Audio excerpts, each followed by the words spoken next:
So we're here in Siem Reap, and no visit here would be complete without a trip to the temples. So we then had to decide, do we do sunset or do we do sunrise? And as much as we wanted to do a full day trip to the temples, it's so hot right now. We're here in April, and the temperature is off the charts. So to do a full day from sunset to sunrise was just going to be far too much. So we've decided to split it over 2 days. So we're actually going to grab a tuk-tuk in a minute and go to the ticket office, which by the way is about 6 kilometers from Angkor Wat. So the ticket office isn't right there.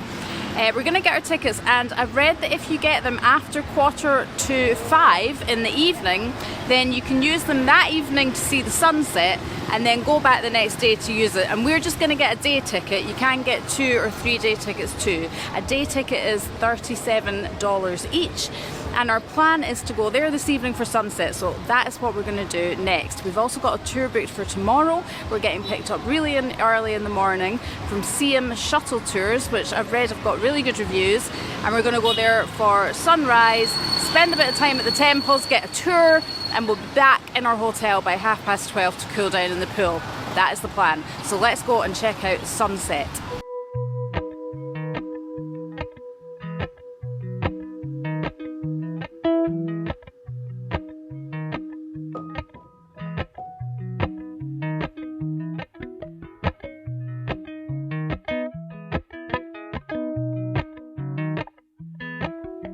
So it cost just under $2 to get here on a tuk-tuk to the ticket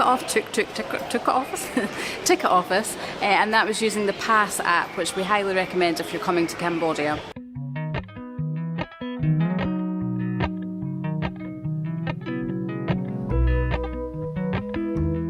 The counters correspond to the pass that you're getting, so it's different counters for a day pass, 2 day pass, 3 day pass. But there was no one really here, so we got through really early and really quickly, and I highly recommend getting your tickets the night before if you're going for sunrise, because I've heard that there can be quite long queues first thing in the morning. So from here we're going to get a tuk-tuk, again using the Pass app. It's going to cost us $2.50, and we're going to go to a temple that I've looked at that says it's really good for sunset. We'll put the name on the screen because I'm not even going to try and pronounce it. I've heard that it can be quite busy at sunset, but hopefully it will be all good and we'll get to see a good sunset. So just be mindful when you're coming into the temples that there is a dress code, and you do need to cover your shoulders and you need to cover your knees as well. So just something to bear in mind. I'm really looking forward to this. I actually came to the temple complex about 13 years ago, and that time we just got a tuk-tuk to take us round a few of the different temples, but we didn't really learn anything that way. So this time I wanted to actually do a proper tour so that we would actually get some information about all of the temples that we're going to see. The park itself is really big and there are so many temples, so if you're really into it, then probably best to get a 3 day pass and a guide. But for us tomorrow, we're just going to be visiting the kind of main ones. After me saying how good the Pass app was, I just had my first failed Pass app. It was a woman and she said she was on her way, and then you can see them on the app where they are, but she just kept like going round in circles and not coming to where we were, so I eventually cancelled her, and we've got another one just pulling up now. So we actually just had our second negative experience with Pass app, and we've never had that before. And the guy, we got in the tuk-tuk, started to drive, and then he told us it was actually going to cost more than what it did in the app, which we've never had before, and that's not really cool to do once you start driving. And we started to ask him how much, and he was just like trying to fob us off. So Ewan got a bit aggressive, not aggressive but firm, shall we say. And the thing is, we always tip them anyway, so they always get extra. And also he was driving like a bit of a maniac, so it was a bit scary. But anyway, we're here now. It's quite busy, but I'm looking forward to getting up to the top to see the temple and hopefully a lovely sunset. It's really nice to actually be out of Siem Reap Centre and just to be in the countryside of it. The temperatures have been so hot that we really haven't been able to do anything. Even going out during the day is like really hard going. So it's nice to be out at this time when it's a little bit cooler. We're under the canopy of the trees, and yeah, just to be out in nature again, which is what we love to do.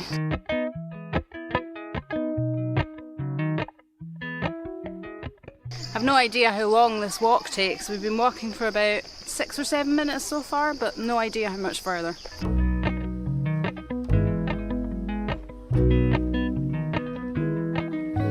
Nom Bekeng sits atop a 60-metre high hill, and it's one of the oldest and highest temples in the Angkor Archaeological Park. It was constructed between the late 9th and early 10th century to honour the Hindu god Shiva, and was abandoned only a few decades after its completion. Shrines and guardian lions adorn the 7 levels of terraces which make up this awe-inspiring pyramid-shaped temple. The Angkor Archaeological Park is one of the most important archaeological sites in Southeast Asia and extends over 400 square kilometres. It contains hundreds of monuments and temples which once formed part of the Khmer Empire.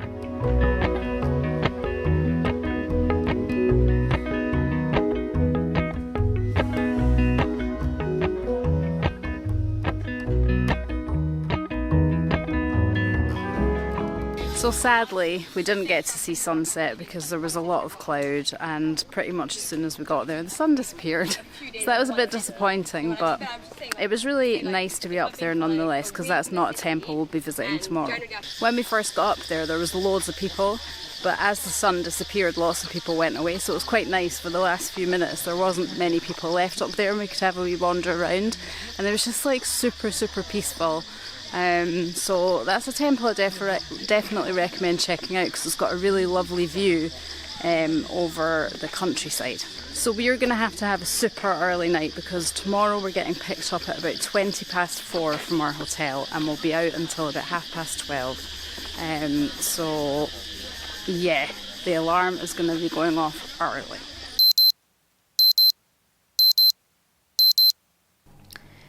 It's 4:15 in the morning. I'm feeling a bit sleepy, I'm not gonna lie. But I did have a good sleep. I woke up a few times though. So we're gonna head down to the reception now and wait for our pickup. I'm hoping that our guide is really good and just kind of like motivates us to kind of wake up a bit and learn all about the temples, which I'm really excited about.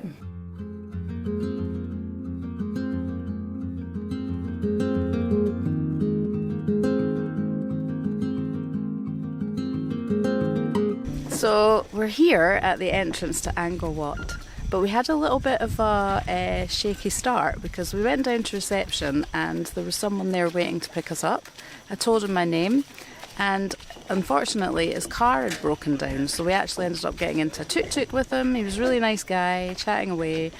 But as it went on, I did start to wonder, because I thought there would be more people on the tour, and I did say that to him, and he said, "Oh no, it's a private tour for you." And I was like, "All right." And I just thought maybe like other people hadn't booked. But in the back of my mind, I was thinking, has he picked up the right people? So I asked him what company he worked for. He said the name of the company I'd booked with, so I thought, okay, well, it must be right then. Anyway, just as we got to the entrance, his phone started ringing, and it was the person he was meant to be picking up. And he said to me, "Annie? You're Annie, aren't you?" And I was like, "No, I'm Romana." And I think maybe with the stress of his car breaking down, he hadn't really taken in my name when we first met him. So it turned out the wrong person picked us up, and he actually used to work for that company, but doesn't anymore. Hence why he said that he'd worked for that company. He said he'd worked for the company, but I thought he said he worked for the company. So we're now waiting at the entrance to Angkor Wat, hoping that we pick up with the tour when they get here. You couldn't write it, honestly.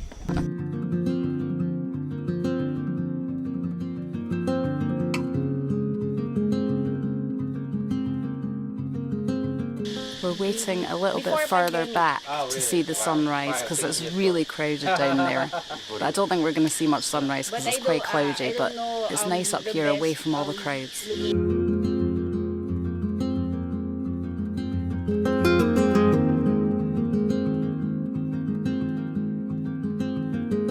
We got lucky. We saw the sunrise. Didn't think that was going to happen. So beautiful.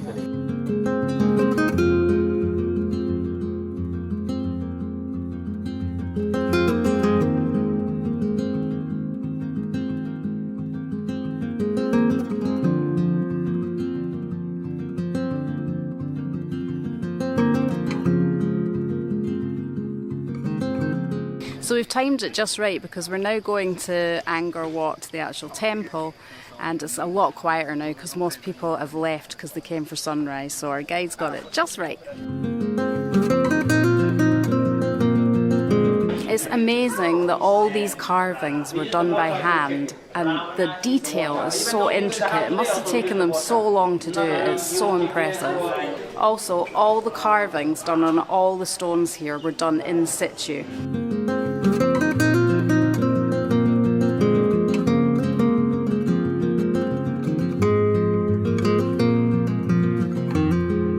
So you may think that these ponds were where they came to swim, but it wasn't. Because this is a Hindu temple, it was a Hindu temple, this is where they came to put holy water on themselves.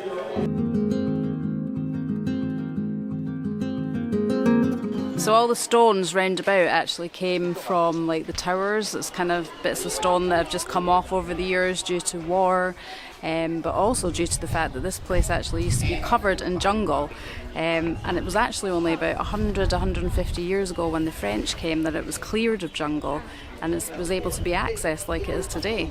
Amazingly as well, they actually didn't use cement to put all these stones together. It was just actually the way that they cut the stones allowed them to kind of slot into place, kind of like a key really would into a lock. So yeah, no cement for a lot of this. You can actually see the grooves in the stones where they would have slotted together. Normally you can actually climb up behind me right to the top, but one day a week it's actually closed, and unfortunately it's today. According to inscriptions, the construction of Angkor Wat relied on 300,000 workers and 6,000 elephants. Sandstone blocks were quarried from the holy mountain of Nom Kulen, more than 50 kilometres away, and were floated down the Siem Reap River on rafts. So we finished the first part of the tour. We finished Angkor Wat and it was very good. I learned so much more than the last time I was here, but definitely starting to get quite hungry now. So we've got our breakfast. The hotel were really great and they packed us a little packed breakfast which we're going to have shortly before heading to the next temple. So our hotel have prepared a little box for us and we've got some nice little bananas. We've got some eggs with pepper and salt and some rambutans. It's similar to a lychee, but the stone's a bit different and it's a bit sweeter, I would say, than a lychee. Second temple, Ta Prohm. So Ta actually means grandpa in Cambodian. So it's a very old temple. This one is actually even older than Angkor Wat. So I was first here 13 years ago, and apparently since then they've been doing a lot of restorations, so I think it's actually going to look quite a bit different from when I was last year. There was way more trees last time kind of engulfing a lot of the temple, but they've removed quite a few of them since I was last here. So the tree behind me is actually not in the ground. Its roots are right, its top of it is right at the top of the building, and it got there because birds came and ate the fruit and dropped the seeds. It's been there for 200 or 300 years. Amazing.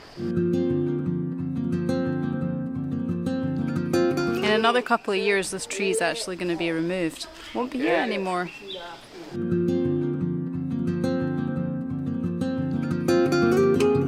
This Buddha behind me was actually only found 6 or 7 years ago when they were restoring this place, digging up some trees. It was about a metre underground, and as you can see its head's missing, and that's because when they converted from Buddhism to Hindu, they got rid of kind of all the Buddhist kind of symbols, so they cut the head off.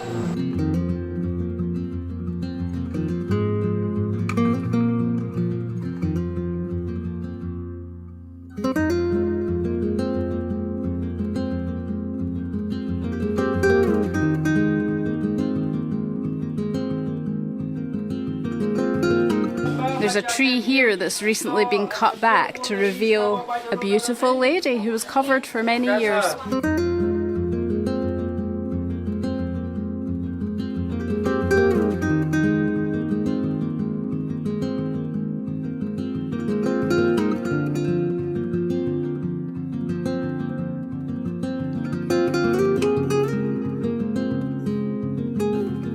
the roots of this tree resemble something. I think that one's my favourite temple, just because it's so rugged and nature has kind of overtaken it. Oh my god.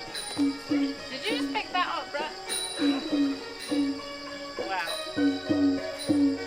Hey Johnny.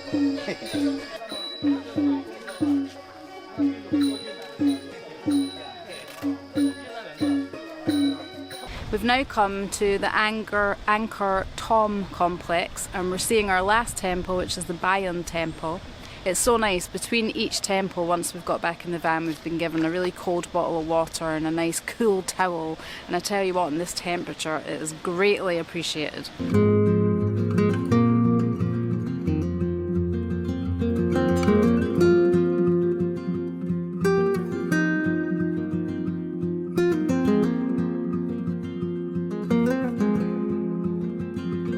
We've just seen the sculpture of the man who built all these temples. He's right up there on a horse.